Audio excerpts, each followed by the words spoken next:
Mau gerobak ka dusun, eusina bubur sumsum. Dibuka ku sampurasun, teras ku assalamualaikum.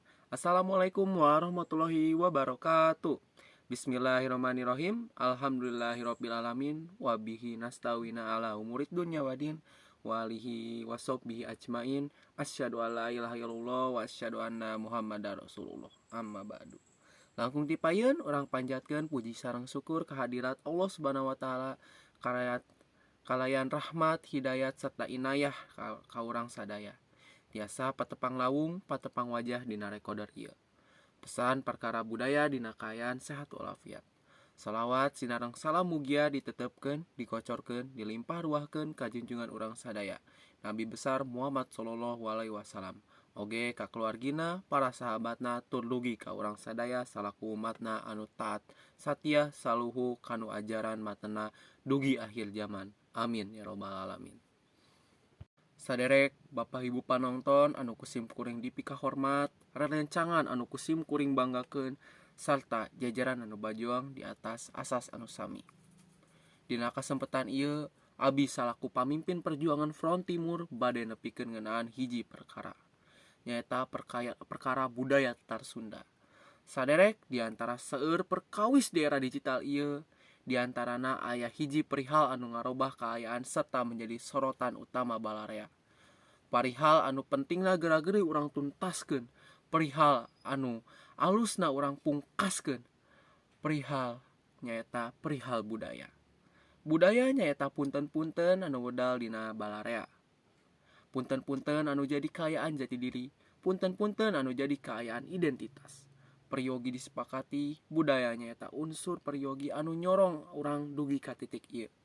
Budaya nyaeta cerminan luhur sarta cerminan kumaha jati diri urang di masyarakat dunia. Janten kumaha diri urang minangka bangsa Indonesia anu rupa-rupa. Minanging perkara budaya ieu pisan anu malahan barobah kaayaan perkawis. Di era globalisasi, teknologi anu kapungkur wedal menangkap perkakas anu mangpaatna nyaeta ngabangtun jalmi dina kahirupan, ngamudahkeun sagala rupa urusan sarta urang anggo kanggo ngahontal kapentingan. Malahan di era modernisasi ieu teknologi beuki ngabantun urang nuju globalisasi. Saleureusna sanis oge perkawis awon. Nanging mangpaat utami teknologi anu urang impikeun malahan nyorong arurang mopohokeun diri urang sorangan. Lain sae ngagunakeun teknologi, malahan seueur ti urang anu ngagunakeun teknologi kanggo ngahuntal perkawis praktis. Di antarana ieu anu mawi awon nyaeta muntahna peunteun budaya dina diri urang. Margi sok direndos ku budaya kulon. Salah sahijina anu nu mawi karasaeun nyaeta mimitina ngurangan kasadaran berbudaya Sunda di sekitar arurang. Lamun urang titenan langkung taliti, urang bade langkung sering ngadenge istilah sarta ejaan anu asalna ti kulon. Cekap sesah kanggo mendak generasi anom anu nyepeng keneh teguh kaidah berbahasa Sunda kawas nalika urang nyaeta nalika bangsa ditu. Hulu subak kabudayaan Dinas Atikan bangsa sarta kabudayaan Provinsi Jawa Kulon, Bung Juanda ngomong yen nalika Sunda di golongan balarea atos jarang dipake. Di dunia atikan ceuk manehna para siswa langkung mikaresep sarta reueus ngagunakeun bahasa asing tinimbang nalika indungna sorangan. Manehna ngahimbau subados nalika Sunda angger dilanggengkeun ulah nepi ka punah bahasa indung urang teh. Pangpangna barudak kedah apal kalakuan leuwih reueus make bahasa deungeun.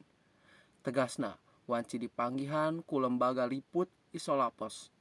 Rengse acara seminar koordinasi pengembangan sarta pelestarian nalika sastra sarta aksara wewengkon di gedong Geget Winda PKM UPI.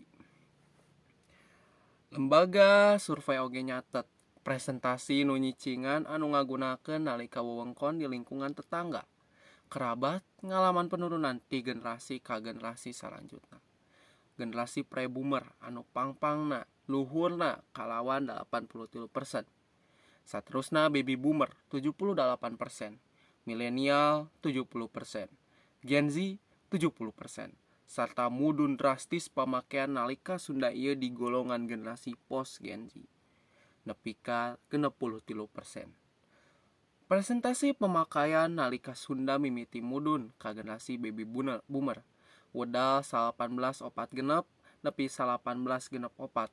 Barobah kaayaan di 78% teras mudun deui ka generasi milenial 73%. Anu terakhir di generasi post Gen Z nurun nepi ka 63%. Minangka ku eta peryogi kalintang kanggo urang kanggo nyadar pentingna budaya minangka identitas urang. Peryogi diemut sabotan malah kangalana di Eropa ditu. Anu marahnehna ngabantun katana Nusantara sanes lain ku budaya Walanda.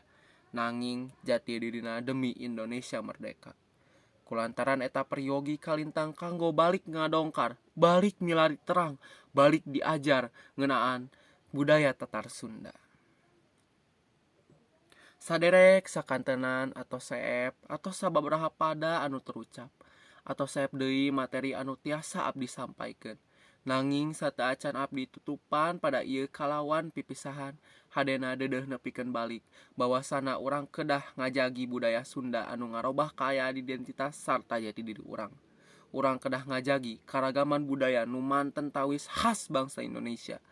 Kedah deui kanggo urang kanggo bajuang di era modernisasi ieu. Lamun hadena aya ilmu anu tiasa dipetik, mangka petiklah anu benerna. Taya deui anu cangkaruk abi dua sanggem. Hatur nuhun sadayana. Hatur nuhun luhur kasempetan anu otos dibikeun. Hatur nuhun lamun seueur lepat sanggem atawa sanggem anu kirang make. Neangan takjil risol bihun ulah poho make parfum. Ditutup ku hatur nuhun teras ku wassalamualaikum. Wassalamualaikum warahmatullahi wabarakatuh.